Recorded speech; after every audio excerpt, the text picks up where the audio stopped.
governance, it's not CSR. Corporate governance කියලා කියන්නේ CSR කියන එක නෙමෙයි. Corporate governance කියලා කියන්නේ යම්කිසි සමාගමක් ඇතුලේ තියෙන්න ඕනේ හොඳ practices. Practices to direct and control. Direction එකට control එකට තියෙන්න ඕනේ හොඳ practices. මොකද මේ ownership එකයි management එකයි separate හින්දා. Because of the separation, you need some good practices to align the direction and control. So in that good practices, you can have many things. Good practices කිව්වහම ඒක board එකට good practices තියෙන්න පුළුවන්. Employees ට good practices තියෙන්න පුළුවන්. ඒ හැමදේම corporate governance. ඒතර මේ CSR කියන්නේ corporate governance වල එන එකක්. You have to do CSR to promote good practice. Move forward. Financial economic perspective. So this is from the perspective of finance. අපි වගේ කට්ටිය දෙන definition එකක් තමයි මේ. Corporate governance deals with the way the suppliers of finance assure themselves of getting a return on their investment. Who are the suppliers of finance? Can you quickly tell? Who are the suppliers of finance?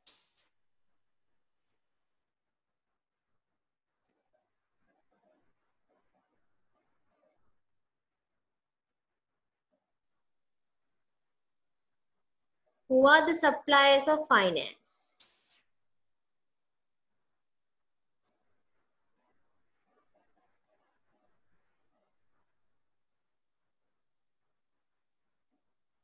Suppliers of finance? Bank? Investors. Investors. It's not the banks that we are talking here. Suppliers of finance assure themselves of getting a return on their investment. Bank can be an investor, that's okay. What is meant by this definition is the shareholders. Corporate governance is how we as shareholders assure to get a good return. අපි හොඳ return එකක් ලබා ගන්න assure කරන්නේ කොහොමද කියන එක. How the company is directed and controlled to assure a good return to myself, a good return to the providers of fund or rather the shareholders. Difference between financial and operational perspectives.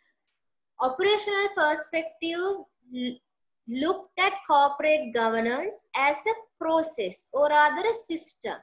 You have certain inputs, processes and outputs. But in financial perspective, we say it's not a process.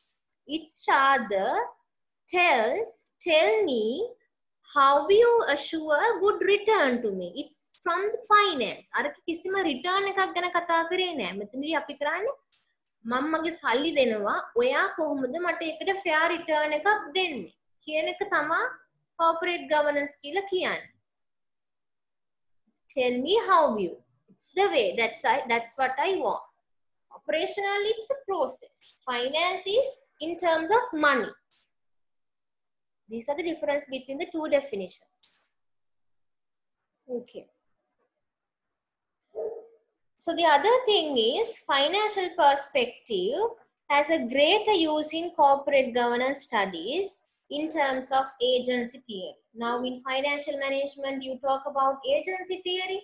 So agency theory is based on this particular definition. The corporate governance වල financial economic perspective එකෙන් තමයි ඔය අපි agency theory එක ගැන කියලා කතා කරන්නේ. So this is the principal concern of this perspective is ownership, owners. How the owners would be getting a return, the concentration and their legal protection, ownership, concentration and legal protection. That is what this financial perspective highlights. Ownership, concentration and their legal protection. What is the protection that we get to get a good return? අපිට මොන protection එකක්ද කොහොමද ඕගොල්ලෝ දෙන්නේ කියන එක තමයි මේ පර්ස්පෙක්ටිව් එකෙන් අදහස් කරන්නේ.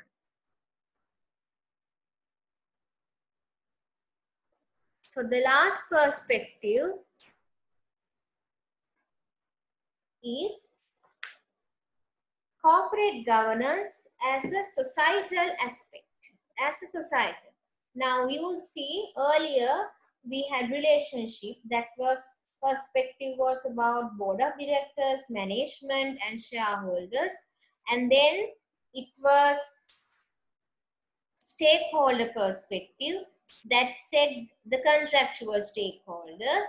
The societal perspective is the difference is if you read this entire definition, the meaning of that is this definition puts the entity as a recognize the corporate entity as a in the society. It's a social entity.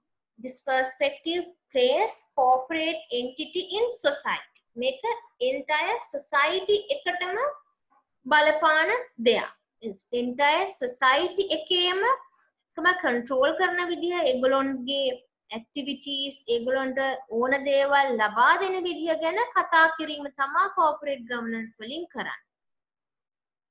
The whole set of legal, cultural, institutional arrangements මේ company තියෙන හැම arrangement එකක්ම that determines what the corporations can do, who controls them, and that is to give what the society want. The entire society එකේ needs meet වෙන විදිහට ඒගොල්ලොන්ගේ ඒ procedures, legal, cultural arrangements හැදිලා තියෙන්නේ කොහොමද? It's concerned with holding the balance between economic and social goals, individuals and communal goals. Total community එකේම ඒ community එක කියන්නේ contractual stakeholders ලා විතරක් නෙමෙයි. The entire nation, even the international environment, national as well as international. They see an entity as an social entity. මේ society එකේ තියෙන එක. මේ society එක national wide, international wide බලපාන. ඒ හැමෝගෙම ඒ nationally, internationally ඉන්න හැමෝටම බලපාන විදිහට company එකේ ඇතුලේ වැඩ වෙන්නේ කොහොමද කියන එක තමයි මේ perspective එකෙන් කියන්නේ. So you see the perspectives have been developed. Earlier it was very central, shareholder, board of directors and management, and then it was expanded to contractual shareholders.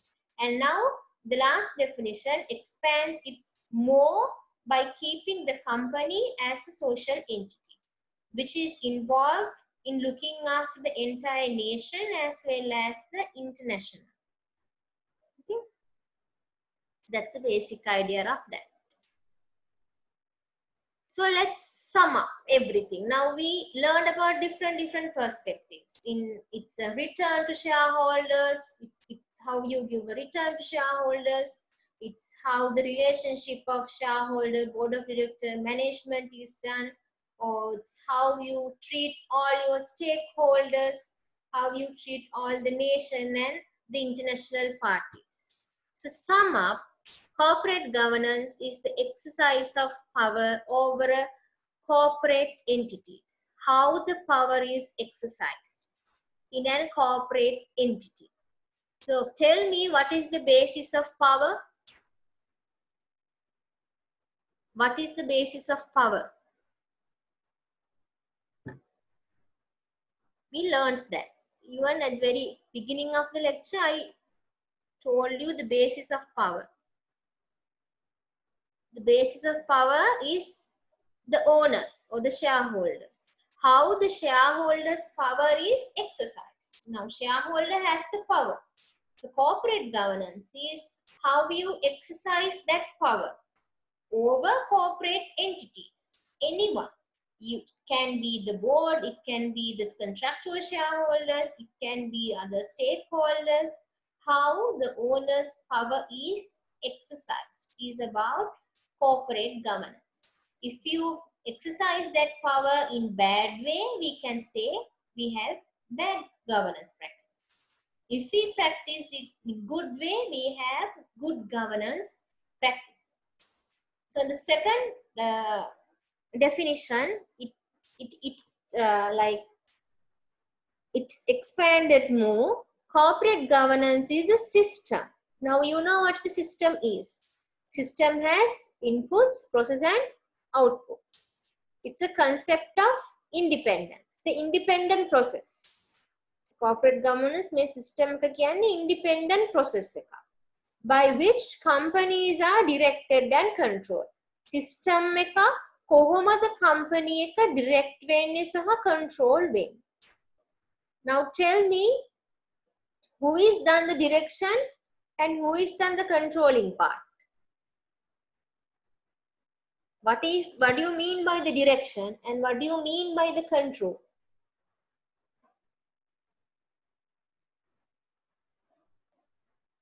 Exactly. Direction is with the board, that is supervisory aspect. Direction. How you set the direction? You have to understand the aspiration of the shareholders. What the shareholders want. That based on that the board can direct.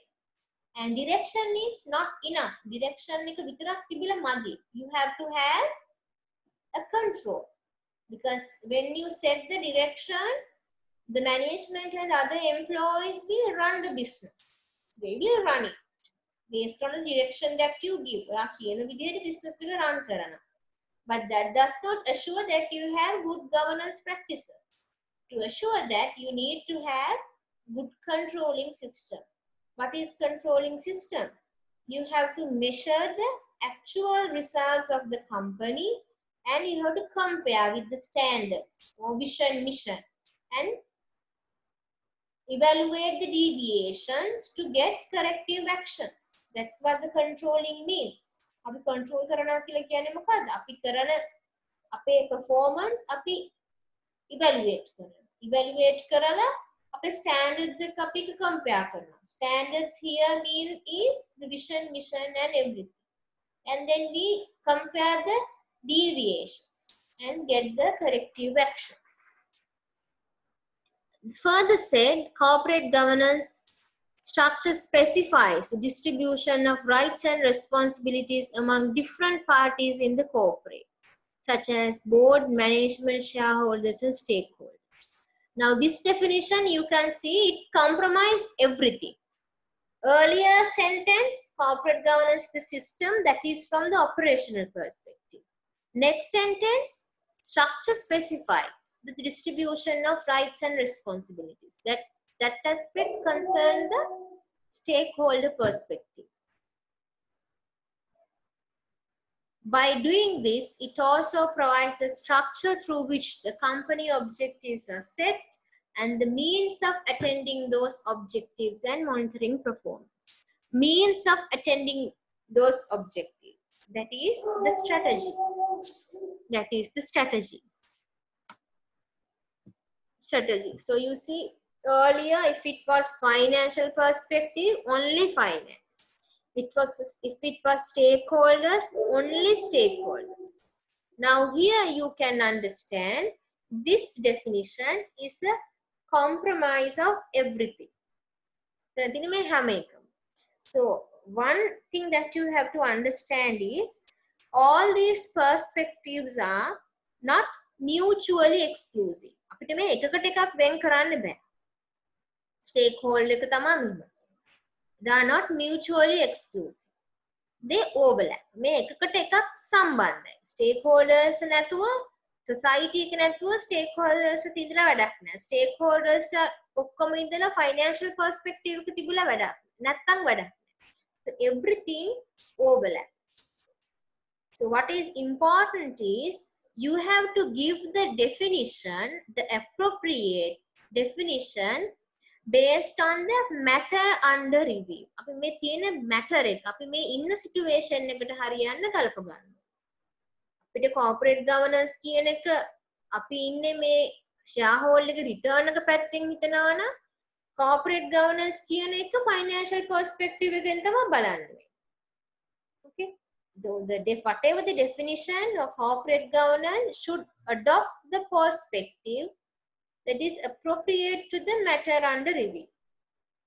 කතා කරන්නේ මොකක් සම්බන්ධයෙන්ද? ඒ අනුව ඔයාට දෙන්න පුළුවන් definition එක.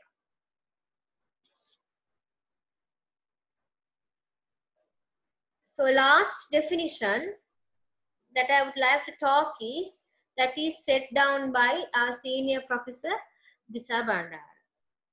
Senior Professor Disa Bandara sir. So he has put this definition. So from your screen, just read it.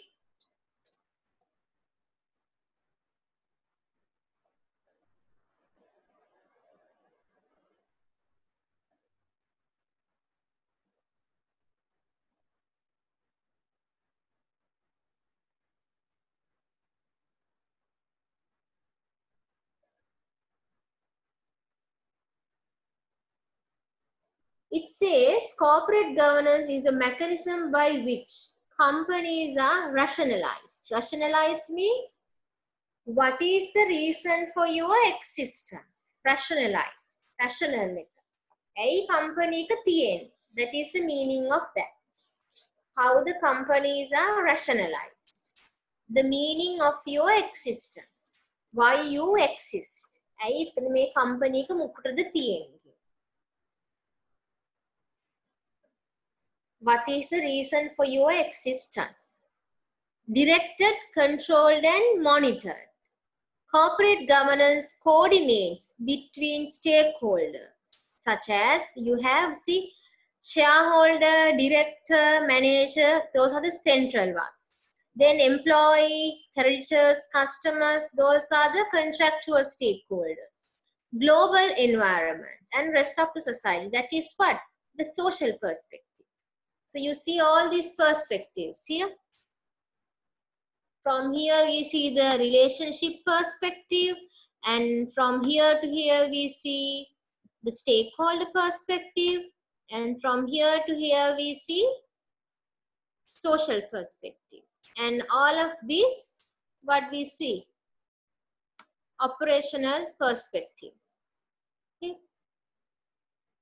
Society, corporate performance and well-being as a common goal. Major considerations are how successfully companies formulate the rationale, the reasons for existence, how effectively corporate decisions are made, how well the board on behalf of shareholders appraise managers' decisions, how fruitfully different stakeholders are facilitated to achieve the goal. So all of this you see, you can take different parties involved and get the definition. So ultimately it says it is how the company is directed and controlled depending on the subject under review. How the company is directed and controlled for the stakeholders, for the shareholders, managers, and everyone. So we have to concern, ultimately we have to concern, when you talk about corporate governance, it's not just the owner and the board, it's rather the entire stakeholder perspective. So one good example to go in line with this definition is Toyota company. Once again, they have a model called Kairetsu. Kairetsu model. In Kairetsu model of Japanese Toyota company, we can see this entire definition working out. මේ මුල් definition එකම මේ Japanese companies වල especially මේ Toyota company එකේ තියෙන Kairetsu model එක හරහා reflect වෙනවා. So what is this Kairetsu model is that when they are making a new car, what Toyota companies do is they model a car and they make the basic structure. After making the basic structure, they invite their suppliers. They invite their suppliers. That is one of their stakeholders. They invite their suppliers and say to supply whatever the needed materials to build that particular car. කායකක් හදලා ඒ කායකට අවශ්‍ය කෑලි suppliers ට දෙන්න කියලා. the supplier have to do their homework. ඒගොල්ලෝ ගිහිල්ලා ඒගොල්ලෝගේ company එකෙන් මේ Toyota එකට ඕන carry parts, spare parts build කරන්න ඕන. So that is the practice in Toyota company, where their motive is to be concerned about their stakeholders, to provide the best to the customer, and also they want to give a good return to the shareholder, that is the way of profits, while making profits to their suppliers as well. ඒගොල්ලන්ට profit ගන්න ඕනේ Toyota company එකට. ඒ ගන්න ගමන් ඒගොල්ලන්ගේ suppliers ලට, ඒගොල්ලන්ගේ distributors ලට profitable වෙන විදිහට, customer ගේ need එක satisfy වෙන විදිහට business එක run කරන්නයි. So that entire practice of Kairetsu in Japanese Toyota company is reflected through this definition. මේ definition එක ඇතුලේ ඒ good governance practices කියන එක මේ Kairetsu model එක හරහා reflect වෙනවා. I will play another video. I hope this work. We'll see if it is not successful again. I will anyway surely upload it. So this video that I would be playing is how Toyota company gets the involvement of all the stakeholders as a good practice to make a good return to their shareholders while making profits to all the stakeholders. ඒගොල්ලන් company එක profitable වෙන ගමන් ඒගොල්ලන්ට related ඉතිරි අයත් profitable කරගෙන company එක run කරන්නේ කොහොමද කියන එක ගැන video එකක් තමයි දැන් play කරන්න යන්නේ.